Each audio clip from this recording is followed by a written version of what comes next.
عمرك لاحظت إن في وقت معين فجأة يجي في حياتك شخص غريب، يقول كلمة، يعمل موقف، يعدي كأنه نور صغير في نص الضلمة اللي جواك؟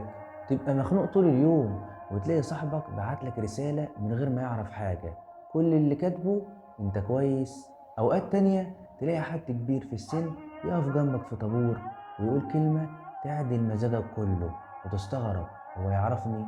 ومرات ربنا يبعت لك طفل يبتسم لك فتتكسر جواك غمة كانت ماسكة نفسك.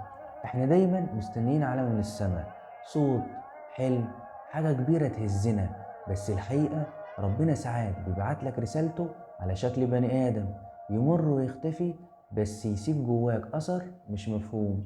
يمكن الشخص ده جه علشان يطبطب على قلبك، يمكن جاي يصلح حاجة جواك انت مش شايفها، يمكن جاي يفكرك انك مش لوحدك حتى لو حسيت ان الدنيا سايباك.